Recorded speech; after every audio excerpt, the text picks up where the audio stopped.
What is Mr. LeBar doing here? When you're in high school, the teachers tend to always tell you that they're on your side. There's a reason for that. Vladimir Lenin once said, "Give me 4 years to teach the children, and the seeds I have sown will never be uprooted."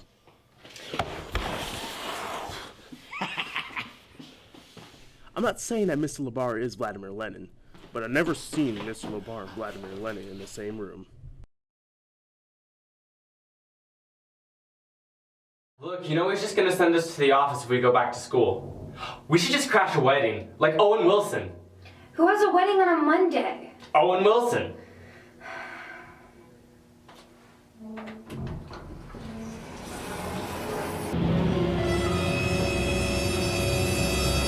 What? You think you can hide from me? Boy, I got eyes from Sacktown and Backtown.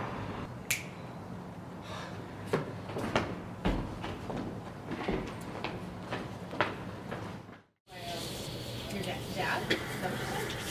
Or guy?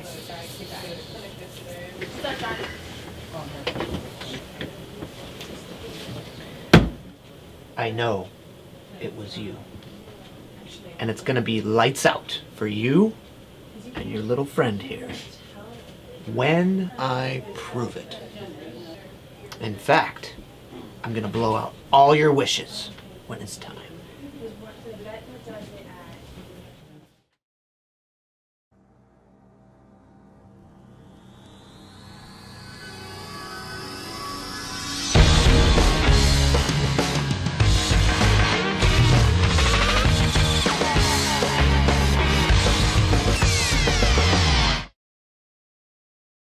You see, it all started with what LeBar calls the serial power killer.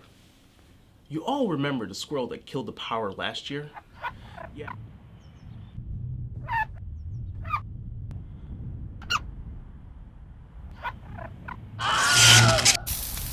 Yeah, well, LeBar blamed that one on Neill Kelly. He said that Neill's online search activity led him to believe it was him who took down the entire grid during the performance rally. Then, of course, there was a time when Mr. Hall switched off the main power breaker himself during midterms because he was tired of the noisy heater in the classroom. Apparently, it kept him from his catnaps. Then, he blamed it on an unknowing student when LeBar came in to check on the breaker.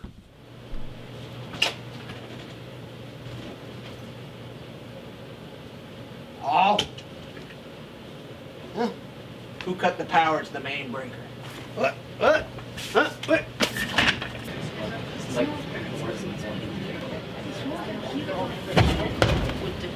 Which one of you kids been fiddling with the power breaker thingamajigger? Was it you? Huh? You? Out of my way, Hall.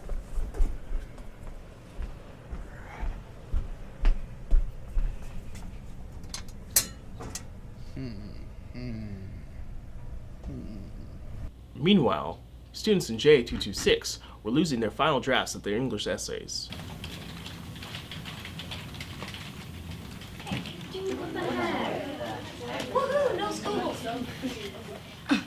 What? No. There goes Yale, Harvard, Stanford. I might as well study slime production. That seems to be popular these days. Wanna touch it? No. And don't forget about the 17 times last year when the lights went out on Mr. Hall while he was doing a number 2. Again? Really? Second time today. I'm gonna wipe your head with this toilet bowl if I find out who's doing this! Now LeBar has cooked up this fantastic plotline that someone from our video 2 and 3 course turned off the main power breaker, or hacked the mainframe and shut off the power during final exams last week. Which, hey, I'm not complaining. I was totally gonna bomb my chem test, and there's no way I'm gonna retake the first semester of that scatole again.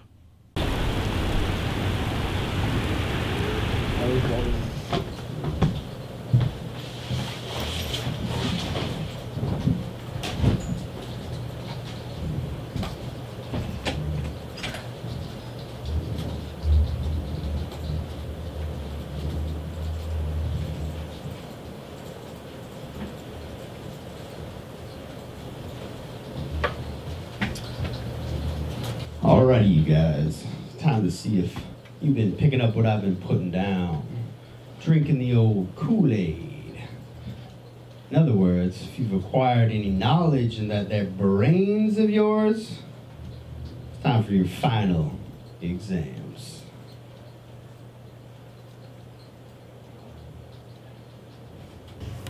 Człowiek, polyglotczyk. Kochaci loveka my robot of menu. Alright, you studious students. We're gonna go ahead and take the final exam. Alright, you students. I don't know who's doing this, but it ain't funny. Big Brother, aka Mr. LeBar, is gonna have a summer school with your name on it. Oh, Mr. Hall. Do you want me to play you a song on the world's smallest violin? LeBar and Hall have gone so far as to implement group therapy sessions for whom they deem power-hungry students. Who's got the power, huh? Which one of you's got it? You want it? You got it? Alright, well, which one of you's got the power, huh? Which one of you's got it? Which one of you wants to be the serial power killer? Huh? You mean like superpowers? Like I can totally fly.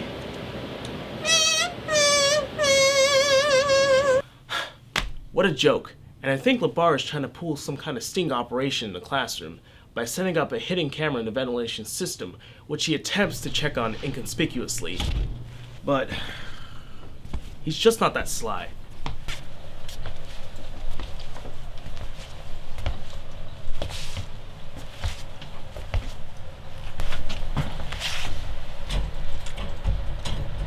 But I'll tell you what I think I am. So, as to get to the bottom of all this power play mumbo jumbo, I did a little investigative operation myself. So let's start with Josh Miller. Here's a classic case of Dungeons and Dragons. I mean, this kid eats and breathes this stuff. As the dust settles, appearing through the mist, appears an emerald dragonkin named Papa Dragon.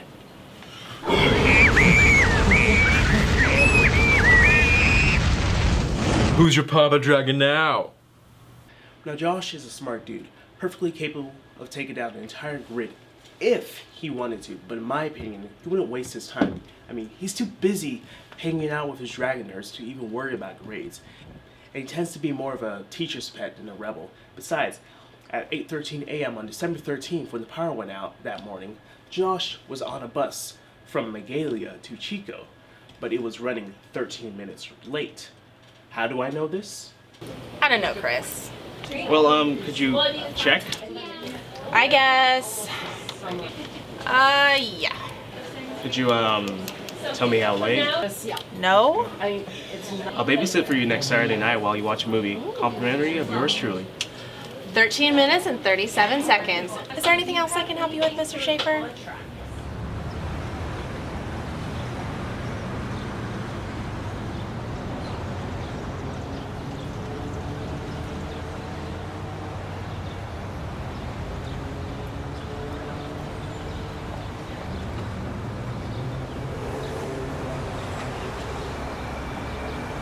Now how about Neill Kelly? He's LeBar's second suspect. He's the kind of guy which most of us would walk past and laugh at. Why? Because he's a wannabe cool guy. But in reality, he's just another average Joe. Hey, ladies.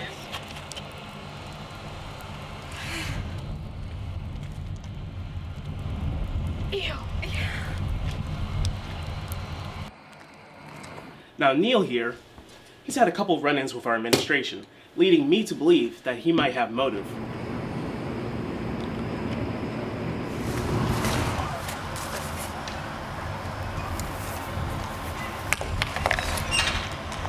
What? I like horses.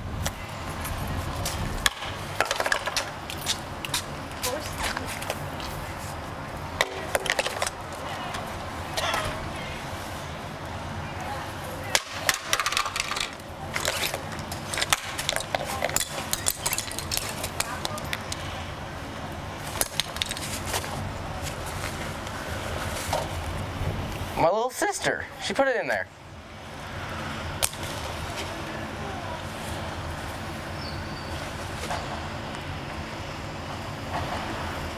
That's a funny story. In my opinion, he's way too into himself to think about taking revenge. How do I notice? Well, at 8:03 a.m., as the rest of the class was mentally preparing themselves for the final exam in Math 2, Neill asked to go to the bathroom in Mr. Marcy's class. Hey Macy, can I hit the urinal, bro? It's Marcy. I'm not your bro. And no, you can't go to the bathroom because we're about to start the final. Bro, nature's calling. About to piss myself. Whatever. Go to the bathroom. It's not like you're gonna pass this class anyway.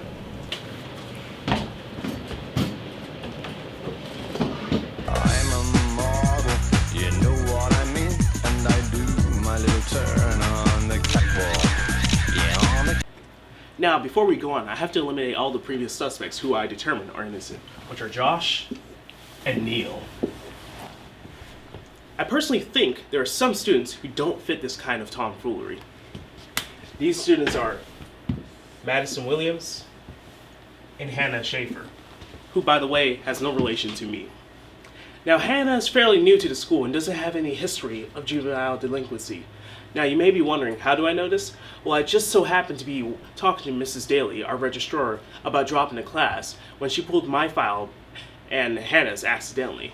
And instead, I pulled it upon myself to seize the moment and take a glance at her behavior chart before Mrs. Daly caught her mistake. And, well, Hannah was as clean as fried chicken you could eat off the floor. By the way, I do like fried chicken. It's pretty good. Madisyn, on the other hand, has been here for quite a while. She's the vice president of our video club, and she's as innocent as they come. Her parents are military, and believe me, she follows the rules. One time I asked her to borrow her Spanish homework because I hadn't finished mine, and she gave me this big lecture about how cheaters never prosper and get ahead in life, blah blah blah blah blah blah blah. I mean, come on, we know that ain't true.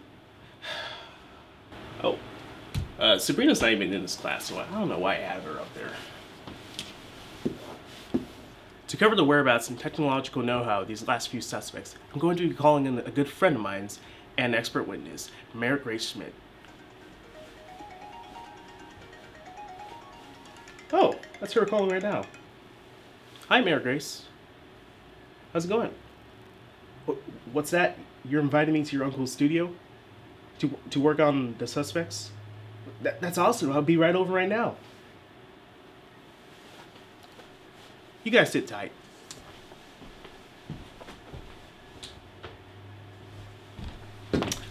I'm just kidding. You can come along.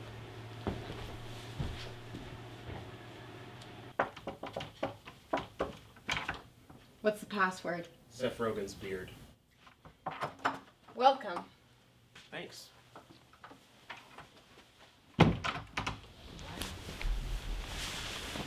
Hello, CJ. Hey. Can I offer you some coffee? No thanks. I don't do drugs. Oh. Well, now I know you've been working on this case for quite some time.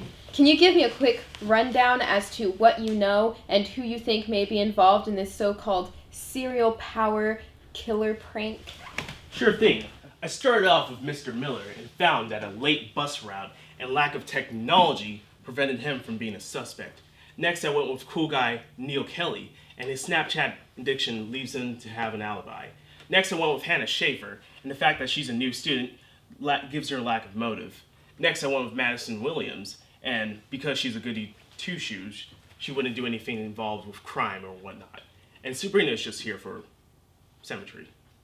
Next, we have Madisyn Langston, the Russian. Yeah, to me she's a very unassuming, inconspicuous character, which I think makes her intriguing.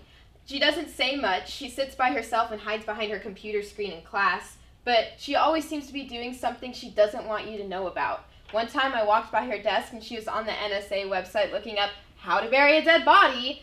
I don't think she killed anyone or anything, but that does seem a little weird. Yeah, okay, well, I did look into Madisyn's whereabouts on the day of the outage, and according to school records, she wasn't at school that day. Wait, how did you get into the school records? The same way I got into Mr. Hall's phone. Look, I could have spent hours trying to break into the system using my cracking software to crack the password. Ding. But why? The old fella's asleep all the time at the wheel.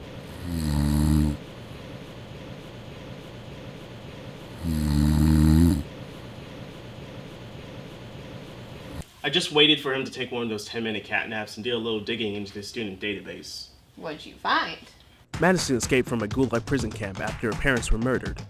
She cut through the bars of her cell using the threading from her inmate's blanket.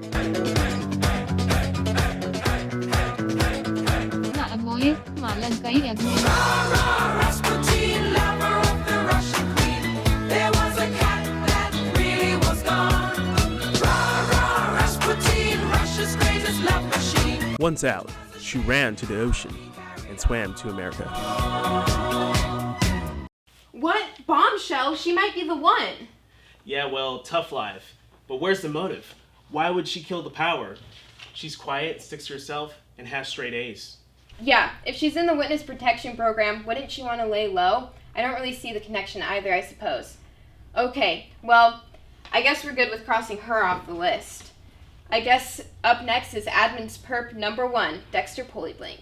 Now Dexter, he's a real possibility. On one hand, he's a real smartass. He's always got something to say about Mr. Hall's stupid old man jokes, and he's constantly poking fun at everyone. He's not like a bully or anything, but he's just pretty much antagonistic.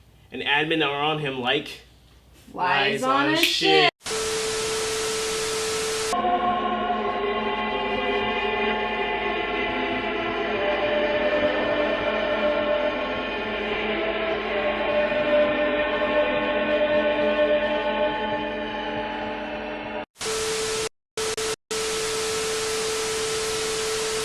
And on the other hand, Dexter has broken into the mainframe before. Remember freshman year? He sent an email to every administrator, teacher, and parent in the district database that read, "I am the Zodiac Killer," and addressed it from the superintendent.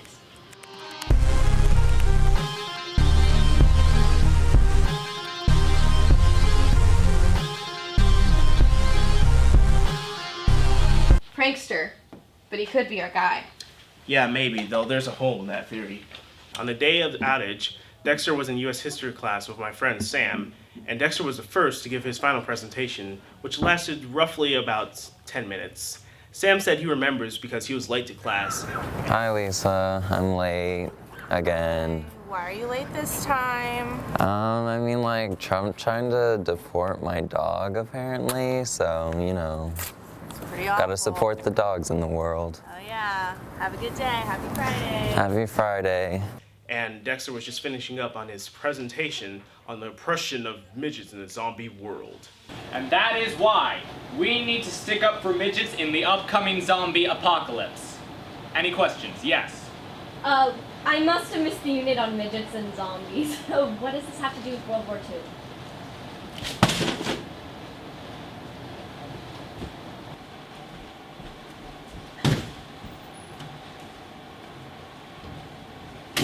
And don't forget about that time LeBar caught Dexter red-handed spray painting his car.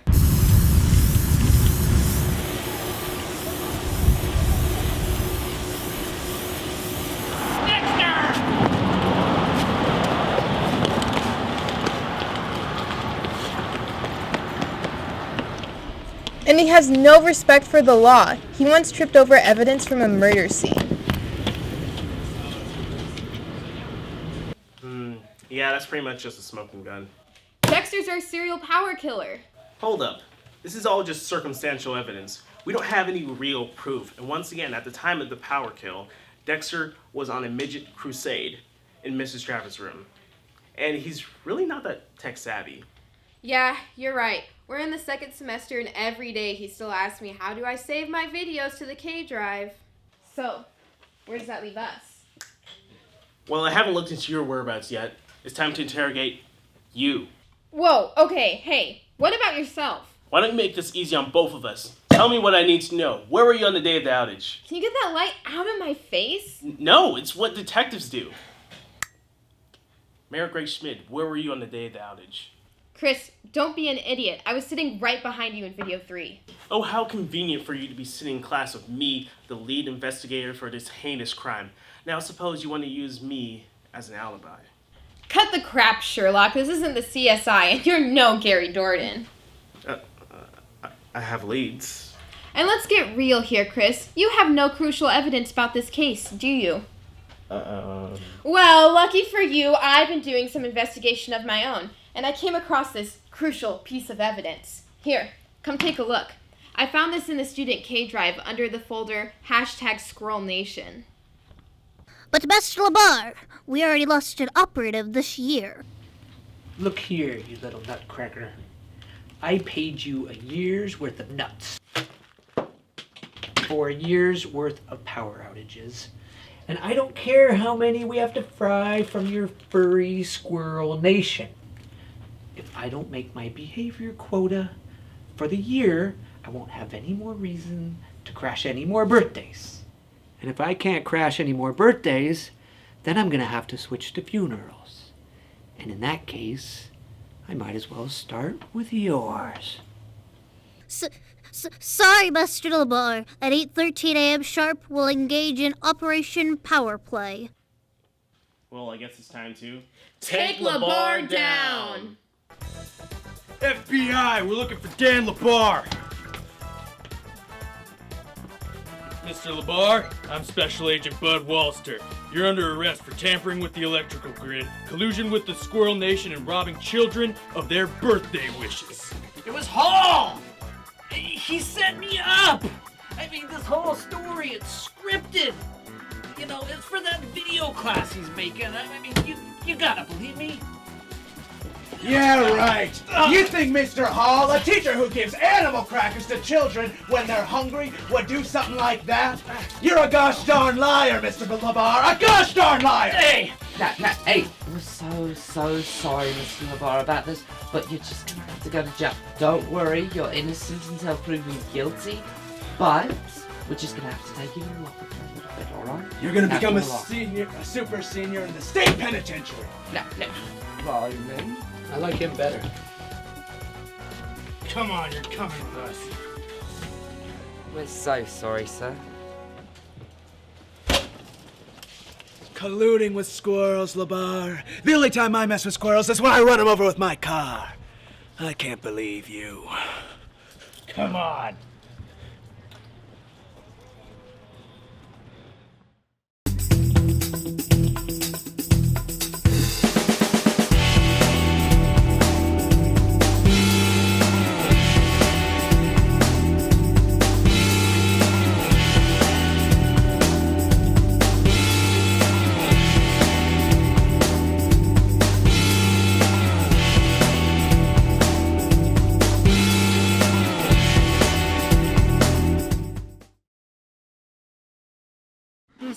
Inspire Principal Dan Labar was found guilty today on charges of and collusion with the Squirrel Nation.